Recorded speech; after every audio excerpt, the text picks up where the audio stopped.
Hi everyone, welcome to my YouTube channel Shweta's kitchen. అందరూ ఎలా ఉన్నారు? నా వీడియోస్ కనుక మీకు నచ్చితే లైక్ చేయండి, షేర్ చేయండి, సబ్స్క్రైబ్ చేసుకోండి. ఇవాళ నేను చేస్తున్న రెసిపీ పొట్లకాయ మజ్జిగ చారు. ఎలా చేసుకోవాలో చూద్దాం. నేను ఈ పొట్లకాయ మజ్జిగ చారు చేయడానికి 2 చిన్న సైజు పొట్లకాయలను తీసుకున్నాను. వాటిని బాగా సన్నగా కట్ చేసుకొని ఉంచుకున్నాను. ఇప్పుడు కట్ చేసుకున్న పొట్లకాయ ముక్కల్లో కొంచెం ఉప్పు, కొంచెం పసుపు వేసుకొని బాగా మిక్స్ చేసుకుంటున్నాను. ఇలా మిక్స్ చేసుకోవటం వలన పొట్లకాయలో ఉండే పసర వాసన అది పోతుంది.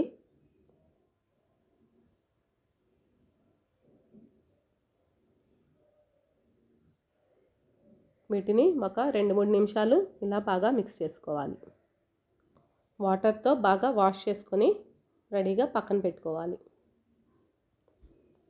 ఇప్పుడు నేను వాష్ చేసుకున్న పొట్లకాయ ముక్కల్ని కుక్కర్లో ఒక విజిల్ వచ్చే వరకు ఉడికించుకుంటున్నాను. నేను ఆ ముక్కల్లో వాటర్ కానీ ఏమీ వేసుకోలేదు, ఓన్లీ ఆవిరి మీదే ఉడికించుకుంటున్నాను. పొట్లకాయ ముక్కలు ఉడికించుకున్నాక ఇప్పుడు మిక్సీ జార్లో ఒక 3 పచ్చిమిర్చి, కొన్ని కొబ్బరి ముక్కలు, పచ్చి కొబ్బరి, అలాగే కొంచెం అల్లం వేసుకొని గ్రైండ్ చేసుకోవాలి. ఇప్పుడు పచ్చిమిర్చి, కొబ్బరి, అల్లం గ్రైండ్ చేసుకున్నాం కదా. ఇప్పుడు తాలింపు పెట్టుకుందాం. ఇప్పుడు స్టవ్ మీద ఒక కడాయి పెట్టుకొని ఒక 2 టేబుల్ స్పూన్స్ ఆయిల్ వేసుకున్నాను. నూనె వేడైనాక కొన్ని మెంతులు,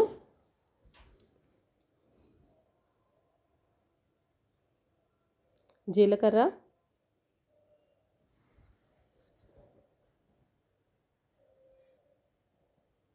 కొంచెం మినప్పప్పు, అలాగే కొంచెం శనగపప్పు వేసుకొని బాగా వేయించుకోవాలి.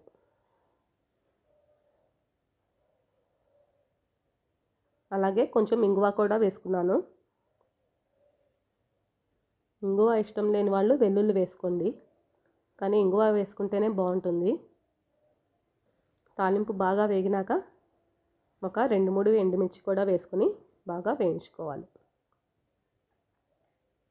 అలాగే నేను ఒక గుప్పెడు మెంతాకు వేసుకున్నాను.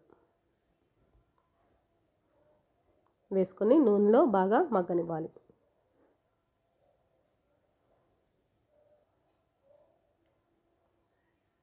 కాడలు లేకుండా ఉట్టి ఆకులే వేసుకొని వేయించుకుంటున్నాను. అలాగే ఇందాక గ్రైండ్ చేసి ఉంచుకున్న పచ్చిమిర్చి, కొబ్బరి, అల్లం ముద్ద కూడా వేసుకొని బాగా పచ్చివాసన పోయే వరకు వేయించుకోవాలి.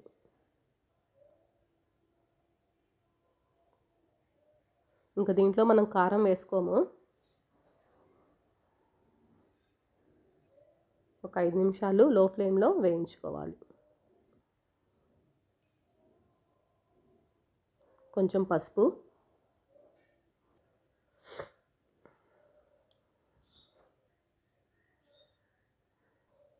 మెంతాకు కూడా బాగా మగ్గిపోయింది కదా. ఇప్పుడు ఉడికించుకొని ఉంచుకున్న పొట్లకాయ ముక్కల్ని వేసుకొని బాగా మిక్స్ చేసుకోవాలి.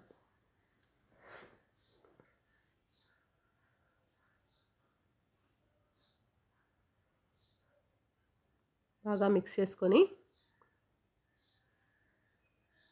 తగినంత ఉప్పు వేసుకొని బాగా మిక్స్ చేసుకున్నాక స్టవ్ ఆఫ్ చేసేసుకొని చల్లారినాక పెరుగుని మిక్స్ చేసుకోవాలి.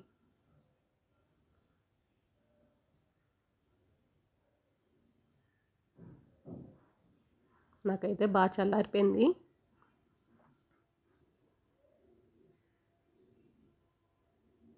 ఒకసారి సాల్ట్ సరిపోయింది లేనిది చెక్ చేసుకొని సర్వింగ్ బౌల్లోకి తీసుకొని సర్వ్ చేసుకోవటమే. నేనైతే మెంతాకు వేసుకున్నాను కాబట్టి కొత్తిమీర కానీ కరివేపాకు కానీ వేసుకోలేదు. మెంతాకు లేని వాళ్ళు కరివేపాకు, కొత్తిమీర వేసుకోండి. నా వీడియోస్ కనుక మీకు నచ్చితే లైక్ చేయండి, షేర్ చేయండి, సబ్స్క్రైబ్ చేయండి. పక్కనే బెల్ ఉంటుంది, క్లిక్ చేశారంటే నేను వీడియో పెట్టంగానే నోటిఫికేషన్స్ మీకు వస్తాయి. అందరు తప్పకుండా ట్రై చేయండి. మీకు ఎలా వచ్చింది నాకు కామెంట్స్లో చెప్పండి. Thanks for watching. బాయ్.